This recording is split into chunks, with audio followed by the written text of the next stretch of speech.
इथं बघू शकताय कारले शिजायला ठेवलेले आहे, टोपात पाणी ठेवले, वर कारले वाफायला ठेवलेत आणि इथं मस्त असं मुगाची डाळ शिजत घातली टॅमॅटो आणि मिरची टाकून। इथं तोंडलीची भाजी मी आता स्वच्छ धुवून घेत आहे आणि भात पण घातलेला आहे। तर हॅलो नमस्कार, श्री स्वामी समर्थ। कशा आहात सर्व? मस्त ना? तर मस्त असायला पाहिजे। माझ्या एका नवीन ब्लॉगमध्ये गौरीताईंचे मैत्रिणींचे मनापासून स्वागत आहे। ताईनो व्हिडिओ आहे मंगळवारचा संध्याकाळचं रुटीन आहे।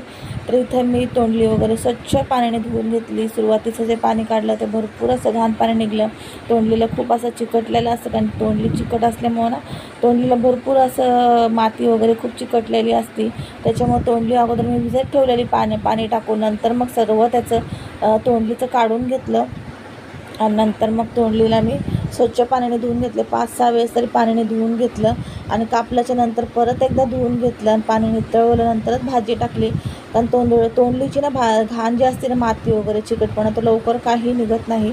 आणि इथं बघू शकताय, तर इथं बघू शकता पीठ वगैरे काढलेले आहे आणि कारले वगैरे साफ केले, थोडं वरचं त्याचं काढलं तर कचरा वगैरे झाला आहे।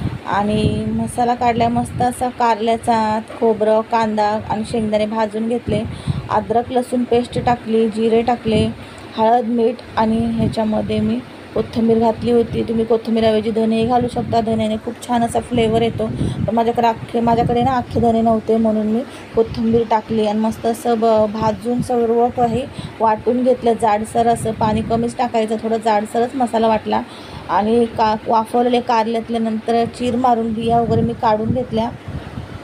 बिया वगैरे काढून घेतल्यानंतर त्याच्यामध्ये मसाला भरला। पहिला मसाला परतून घेतला तेलामध्ये, तुम्हाला पुढं दिसेनच, पुढं मी दाखवलेलं आहे। तर इथं मी पुढं मसाला ते वेगळं दिसेन तुम्हाला। तर इथं मी भाजीला फोडणी करत आहे।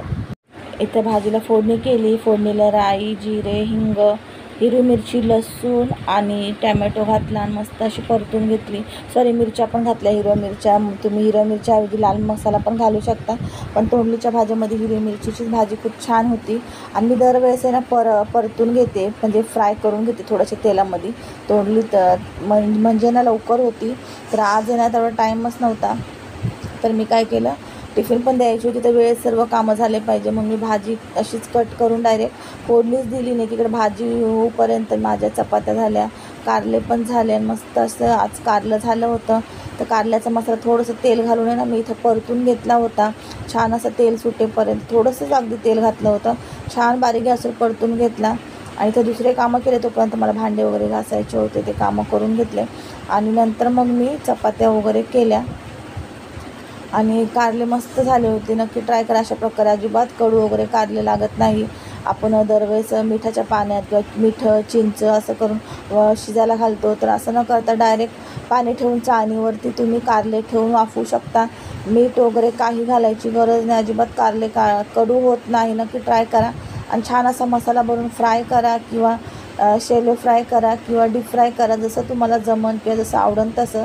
तर इथं बघू शकताय पीठ वगैरे पण मळून झालेलं ठेवलं होतं, तर वर घेतलेलं आहे, थोडंसं तेल लावून त्याला छान असं मळून घेणार आहे, म्हणजे चपात्या करायला छान अजून बरं पडतं, छान असं पीठ मऊ झाल्याच्या नंतर। आणि आज मंगळवारचा वार होता, तर म्हणले आता काय करायचं, मेनू सुचत नव्हता। आता कारले वगैरे त्यांनी आणले होते, म्हणले कारले आणि तोंडली कालच आणली होती, तर आज लगेच बघा तोंडली पिकली, म्हणजे भरपूर अशा तोंडल्या खराब झाल्या। मला असं वाटतं ना, पाव किलो तरी तोंडली खराबच निघली। खराब म्हणजे पिकतात ना, ते लाल लाल होतात तशी, मग ती भाजी आपण करत नाही पिकलेली। आणि इथं बघू शकता, इथं एकीकडे भाजीकडे लक्ष देत आहे, एकीकडे कारल्याचा मसाला आणि एकीकडे पीठ पण मळून घेतलेलं आहे। तर पिठाचे गोळे करून चपात्या वगैरे करून घ्यायच्या आहेत। तर इथं आता मी ना चपात्या वगैरे करून घेते।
तर इथे छान असा कारल्याचा मसालाही झाला होता, भाजी झाली होती.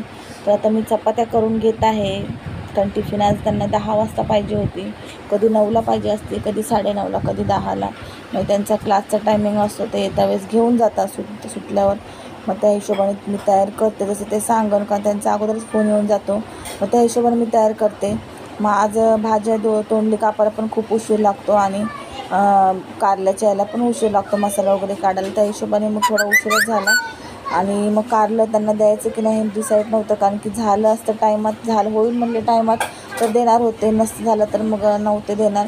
मग मी त्यांना अगोदर काहीच सांगितलं नाही जेव्हा ते टिफिन द्यायला आले तेव्हा. पण नंतर मग ते येऊपर्यंत टिफिन पॅक झाली होती अगोदरच.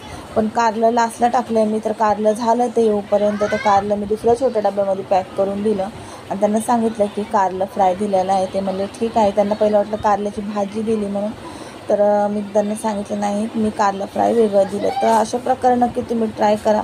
खूप छान असं कारलं होतं.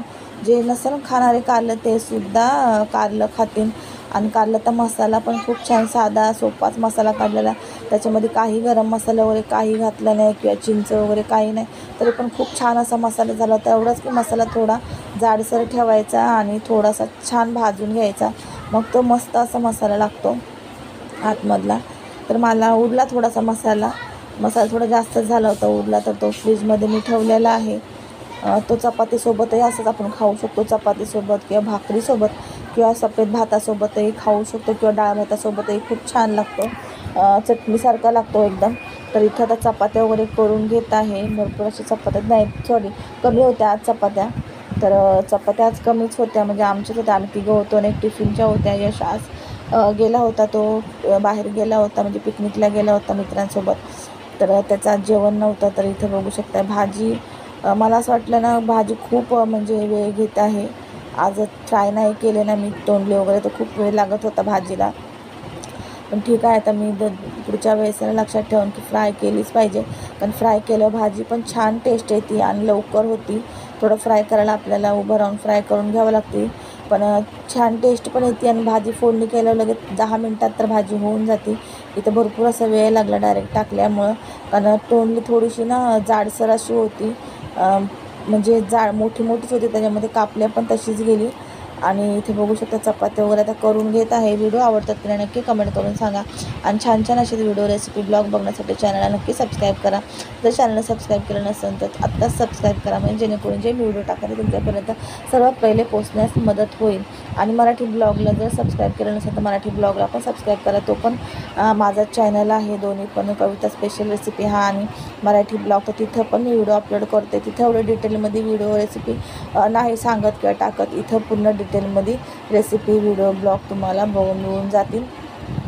आणि तो आत्ता आपला ओपन केलेला आहे तो चॅनल, 1 महिना झालेला आहे. त्याला पण नक्की तुमचं असं प्रेम सपोर्ट असू द्या, जसं या चॅनलला दिलेलं आहे तसंच.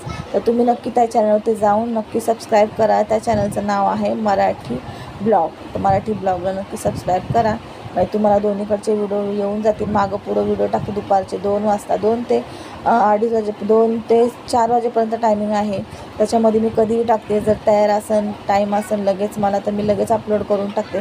तर आता कधी तर बाहेर जायचं असतं कुठं, आता बघितलं तुम्ही गेल्या वेळेस मला बाहेर वगैरे जायचं होतं, परवा त्याच्यात 1 दिवस अगोदर, तर मी अपलोड लवकर केले. आणि जेव्हा व्हिडिओ तयार नव्हता तेव्हा मी संध्याकाळी आलं व्हिडिओ तयार करून मी अपलोड केला आहे, जसं जमन तसं केलेलं आहे. आणि चला तर मग चपात्या करून घेते, टिफिन पॅक करते. नक्की चॅनलला सबस्क्राईब करा.